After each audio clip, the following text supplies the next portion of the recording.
मी सुषमा चिंचोलकर, गडचिरोली.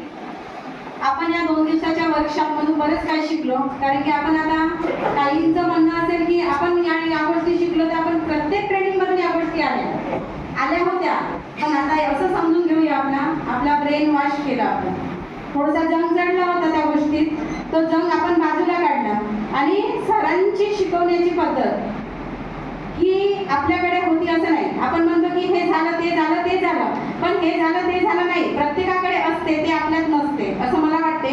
आणि प्रत्येक व्यक्तीकडून आपण नवीन काही शिकू शकतो. फक्त घेता आलं पाहिजे, देता पण पदरात घेता आलं पाहिजे. हे आपल्यामध्ये आत्मसात करावं लागेल. आणि सरांनी कृतीतून गेम घेतले. काल कृतीतून गेम घेतले की काय होते, आपण जे लेक्चर आपण देतो आजपर्यंत, म्हणजे मी कोणाला नाव ठेवत म्हणून नाही, एक आपण जो शिकून आलो ते पीपीटी आपण जशीच्या तशी आणली आणि त्या ठिकाणी आपण सादर केले तर लोक ऐकत नाही. हा एक माझाही अनुभव सांगते मी सर ट्रेनर म्हणून. कारण की जेव्हा आपण अनुभवातून खोलवर जाऊन त्या विषयाशी निगडीत जर आपण अनुभवातून जर बोललो तर लोक इतका आवर्जून ऐकतात की त्यांची लक्ष आपल्याकडे केंद्रित होते आणि कोणी झोपतही नाही आणि कोणी उठतही नाही. हा माझा अनुभव सांगते.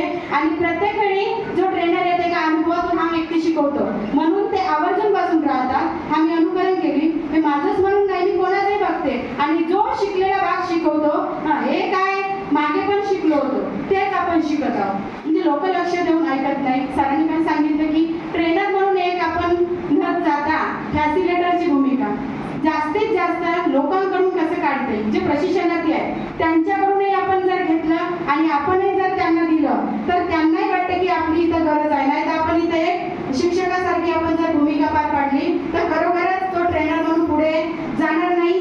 पुढे स्पर्धेचा युग आहे. जो चांगला ट्रेनिंग देईल तो टिकेल, नाही तर पुढे तो दुसरा. म्हणजे आपण जर आपली पद्धत जर बदलली नाही, आपल्याला शिकायला खूप काही मिळाले तर घेण्यासारखे खूप काही आहे, जे घेणारे घेतील. आणि नाही जर माझं मी पहिल्याचाच रोजगार मी सुरू ठेवतो असं जर कोणी जर म्हणत असेल तर तो स्पर्धा युगामध्ये टिकणार नाही असं मला वाटते. आणि शिकवण्याची पद्धत खरंच मला सरांची खूपच आवडली. कृतीतून बरंच काही आपण शिकलो. हे आपण लेक्चर देऊन कोणी ऐकलं असतं, पण कृतीतून नेमकं काय सरांना आता पण आपले पण डोके चालवले, आपले पण ट्रेनर लोक एवढे काही कमी नाही. हा गेमचा उद्देश काय असेल, कालचा पण होता सरपंचाचा विषय.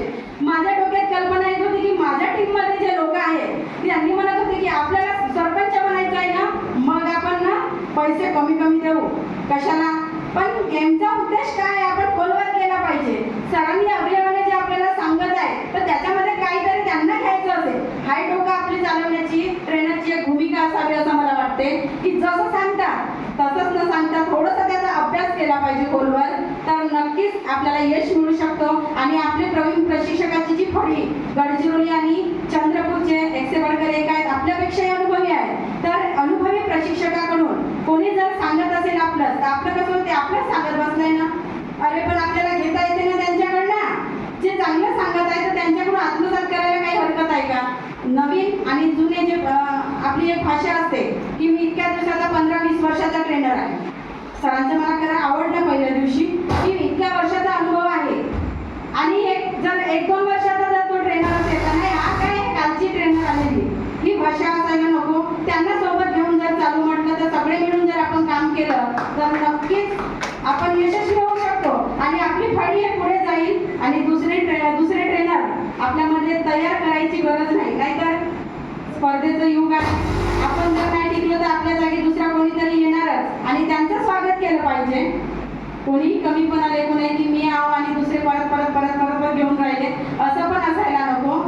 परत सांगते की सरांनी आपल्याला संवाद कौशल्यावरती, संवाद हा खूप महत्त्वाचा आहे. लोकांना आवाजाचं पण आपण सांगितलं की माझा आवाज किती असायला पाहिजे. शेवटच्या टोकापर्यंत माझा आवाज पोहोचत नसेल, मी हळून बोलत असेल तर नक्कीच लोक ऐकून घेणार नाही.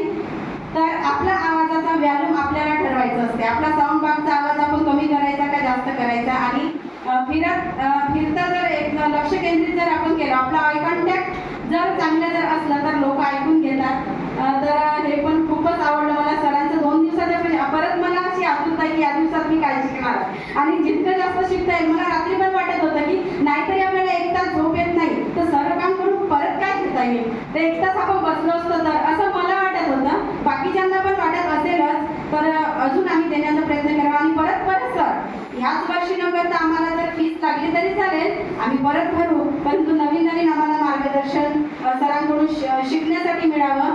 आणि सरांनी सांगितले आत्मसात करावं. आणि या वर्षाची फळी आपली काहीतरी चेंज द ट्रेनर आपण दिसूया. तर सर्वांना शुभेच्छा. आणि परत सरांचे आभार मानायला मला संधी मिळेल, संधी मिळणार नाही तर आताच मी आभार मानते. थँक्यू. तर ठीक आहे, म्हणजे कालचा आपल्याला आढावा घ्यायचा होता.